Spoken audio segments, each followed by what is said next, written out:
friends, it's Emma here, and today I wanted to go over some of the basic yoga postures. This is great for those that are new to yoga, or if you just want to do a quick review and check in and kind of do a self-evaluation to see how you're doing in the posture.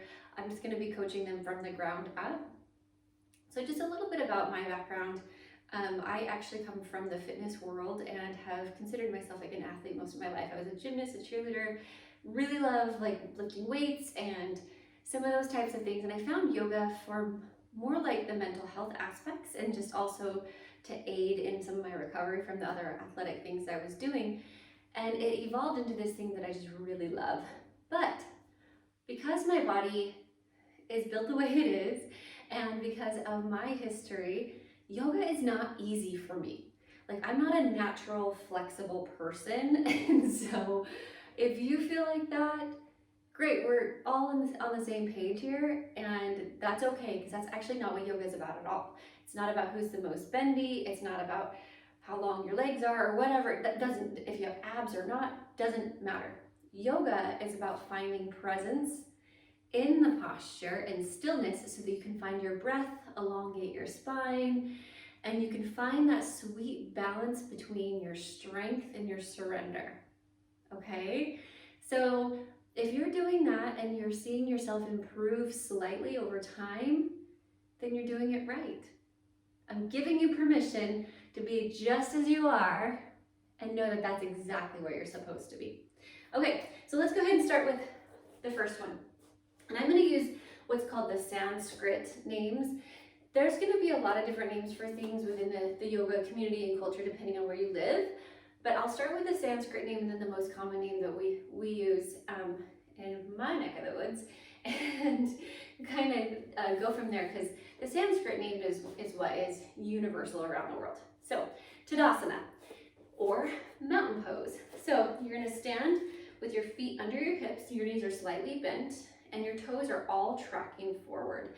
You want to make sure your weight is evenly distributed between all four corners of your feet. That's really important. So do a little check here and see if you can feel your feet evenly weighted throughout, okay?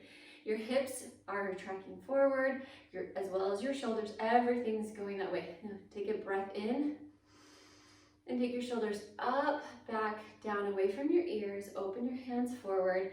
And you're elongating your spine, drawing your tailbone down as you're looking forward, and your chin is parallel to the floor, okay? So you want to make sure that's in nice alignment. So your belly button's slightly pulled in, tailbone is long. Tadasana, mountain pose. That's number one. So number two is we will go ahead and go into Uttanasana, which is forward fold. You're going to see this a lot. And so forward fold, you're starting in your Tadasana, and oftentimes they will have, yoga teachers will have you swan dive down, so flat back. You're going to go ahead and come on down to forward fold. So using a block here is great if you don't have a lot of flexibility yet. I would highly recommend that.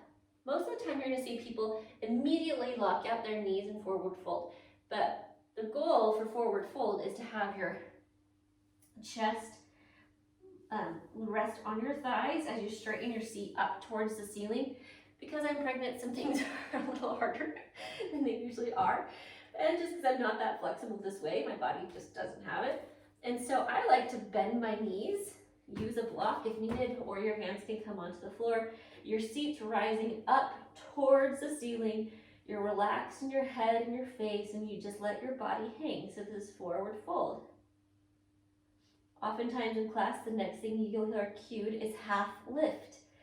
On half lift, you straighten your legs, straighten your back, rise up. Your hands can be on your thighs or your shins, and you want a flat back as your head is shooting towards the front of the room and your tailbone is drawing back towards the back of the room. Half lift. Go ahead and drop back down into forward fold here. Let's go ahead and put our hands on the ground and go into our pose number 4, which is plank, or the Sanskrit term, I'm cheating, is Palakasana. Asana means pose, and so you're going to hear that at the end of every one of these. So here we go, high plank. In high plank, our feet are going to be hip width apart. We're pulling in our belly button, squeezing our glutes. Hands are shoulder distance apart, and all of your fingers are pointing forward. Your thumbs are kind of tracking in towards each other. And you want to find length in your neck here as you're feeling the energy shoot between your head and your heels. You don't want to round up. You don't want to flop down. Your back should be totally straight and in alignment here. And then you'll hear chaturanga a lot. That's just when you lower yourself down like this. And then oftentimes you go all the way to the ground. Your feet are going to flip over, lay flat on the mat. We're going into pose number 5. I think it's number 5. And it's our Bhujanasana or Cobra. So in Cobra, you're going to engage your thighs. So you want to have some strength there. Pull your belly button to your spine. Squeeze your glutes, and you use your hands to help you rise up, and your shoulders are opening up. Your chest comes forward and then rises up to Cobra. And Cobra, this you can do like a half Cobra if you want to. Go all the way up if you choose. But you'll see Cobra quite a bit. You're finding some opening in your chest. The key is length here. And sometimes you're going to hear upward dog. And the difference between upward dog and Cobra is you're going to engage your legs and pull them off the ground as you rise up. But I like Cobra because it helps to protect your low back. Next, let's go ahead and go back into Adho Mukha Savasana, which is downward facing dog. Curl your toes under. Use your hands to push away from the floor. Push your body up and back into down dog. Your heels are going to be drawing towards the ground. Knees are slightly bent. Tailbone rises up as you draw your chest towards your thighs. Fingers spread wide, toes spread wide. And you keep your neck in alignment. Let all the tension go away from your face.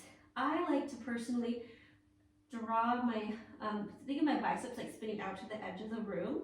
By doing that, it creates more space in my shoulders, and that's a lot more comfortable for me.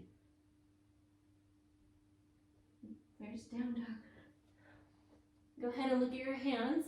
Rock forward. Come onto your knees. We're going to go into Balasana, which is a lot of people's favorite, and that's child's pose. So knees are going to track out to the outer edges of the mat. Your big toes come together. Your seat rocks back, and you can have your hands either come out in front of you, or index and thumb can come together, and your arms kind of make a diamond shape as your head just relaxes on the floor. Nice child's pose. This is a great resting posture. Okay, go ahead and come on up. Next one we're going to do is Uttanasana, which is chair. So go ahead and rise all the way up. Let's go back into that nice Tadasana mountain pose. We start here with chair. I like to raise my toes up. All your weight's going to go into your heels. As you bend your knees, let your seat come all the way down. Chest stays up. Arms come up and they're straight and strong by your ears. Chest is open. Tailbone drops down. You're keeping your neck in alignment with your spine. And that's your chair pose. That one's gonna burn. Good.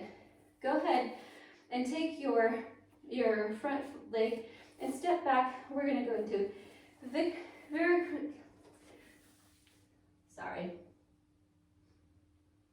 Yeah, that's what I thought. Virabhadrasana. Warrior 2. Virabhadrasana 2, which is Warrior 2. Step back. Your front toes track towards the front of your mat. Your back foot is facing the perpendicular direction. You want to have your front knee in a 90-degree angle. Back leg is straight and strong, and your weight is evenly distributed between your feet. Feel the energy of your body pulling out towards your pinky toe, and your hips spin to the side of the room, like you're pushing between two walls right here. Arms come out straight and strong. Virabhadrasana 2, Warrior 2. Now go ahead and straighten your leg, heel toe your back foot in, and as you reach forward, you can come down. It's a great time to grab a block again if you want. We're going to Tadasana or triangle pose. So hand comes down on the floor or a block, or it can be on your shin, thigh, whatever. And your top arm is going to rise up to the ceiling, fingers spread wide, opening your chest as you're twisting and feeling your hips, twisting open to the side of the room. Tadasana, triangle pose.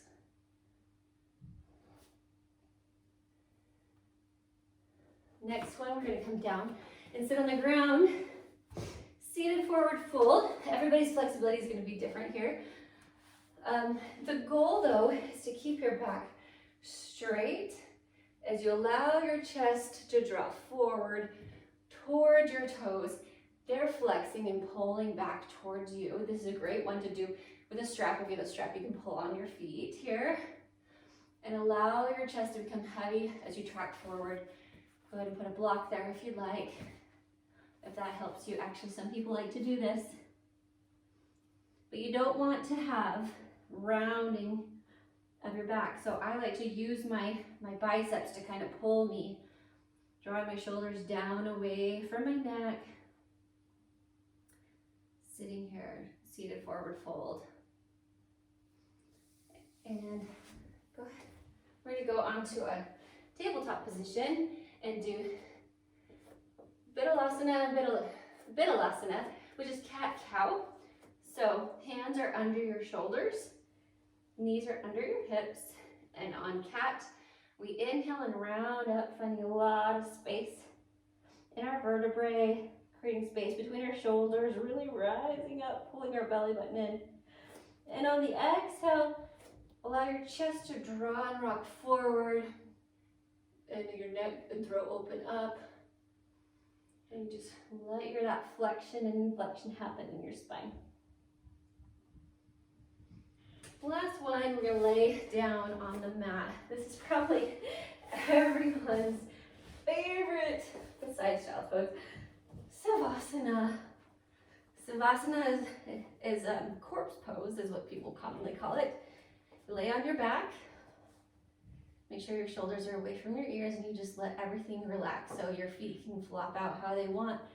Hands are open to the ceiling and you just lay here. It's a great time to find stillness in your life. All right, everyone. I hope that was helpful. Let me know.